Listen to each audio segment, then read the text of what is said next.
Alors, petit commentaire aussi donc sur le sujet de rattrapage du devoir numéro 6, donc le contrôle 6 bis, pour vous entraîner sur un peu tous les enfin, c'était les chapitres incomplexes et exponentiels.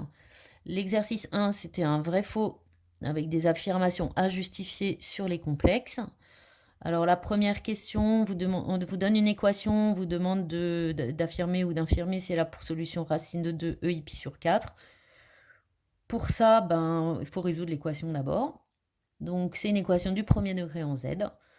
Donc on développe, on ramène tous les z à gauche, les constantes à droite, on met z en facteur, on redivise, on rend algébrique et on trouve d'abord une solution sous forme algébrique moins 1 plus i, à transformer ensuite sous forme exponentielle. On calcule module, on cherche les conditions vérifiées par θ, donc l'argument de z, et on trouve un angle qui fait 3π sur 4 et pas π sur 4, donc l'affirmation était fausse. Le 2, qui est moins évident comme question, il ne faut surtout pas essayer de résoudre. Z puissance 5 plus Z moins I plus 1 égale 0 admet une solution réelle. On ne sait pas résoudre ce genre d'équation, mais on peut raisonner quand même. On fait ce qu'on appelle une démonstration par l'absurde. On suppose qu'il y a une solution réelle. Donc ça veut dire que x puissance 5 plus x moins i plus 1 va être égal à 0. Et quand vous prenez la partie réelle de cette équation, ben, qu'est-ce qui est réel là-dedans? C'est x puissance 5, c'est x et c'est 1. Donc x puissance 5 plus x plus 1 doit faire 0, ce qui est possible. Mais la partie imaginaire de ce qui est à gauche doit aussi faire 0. Or, à gauche, tout est réel sauf moins i. Donc la partie imaginaire, c'est moins 1, qui ne peut donc pas faire 0. Donc c'est impossible. Donc pas de solution réelle possible sur cette équation. Voilà, donc c'est ce qu'on appelle une démonstration par l'absurde. On suppose que c'est possible et on montre qu'on tombe sur quelque chose d'impossible. La question 3, je ne peux plus.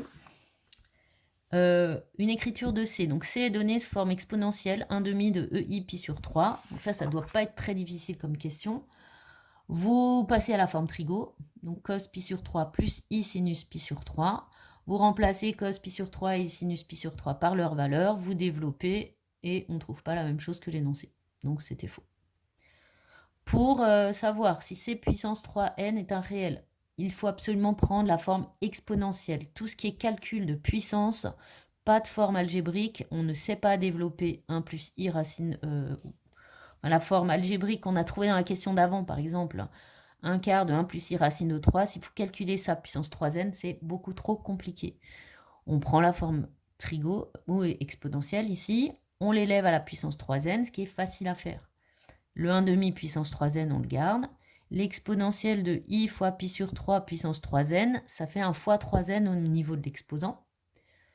Donc ça fera du ei pi fois n. Vous pouvez ensuite remettre sous la forme d'une puissance, c'est ei pi le tout puissance n, et ei pi, rappelez-vous de la plus jolie formule au monde, c'est moins 1. Du coup, on a moins 1 puissance n fois 1 demi puissance 3n, peu importe combien ça vaut, on est sûr que c'est réel, il n'y a plus rien de complexe dans cette écriture. Donc l'affirmation était vraie.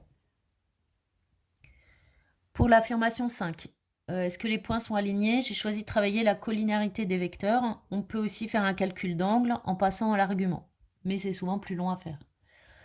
Donc j'ai pris la fixe du premier vecteur OS, c'est c carré. J'ai calculé c carré en appliquant le calcul à la forme exponentielle de c. J'ai ensuite pris la fixe du vecteur OT, c'est 1 sur c, donc j'ai pris l'inverse de c également en utilisant la forme exponentielle. Donc j'ai inversé le module et l'angle, il devient contraire.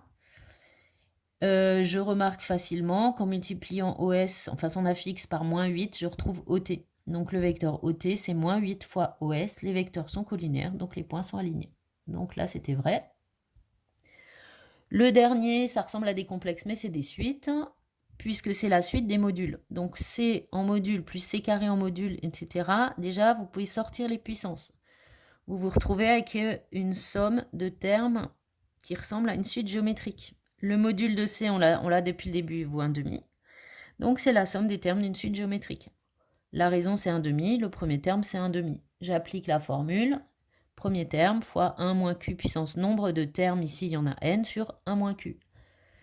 Et du coup, le 1 demi en bas, il va se simplifier avec le 1 demi devant, et il reste 1 moins 1 demi puissance n. Et donc la proposition est vraie.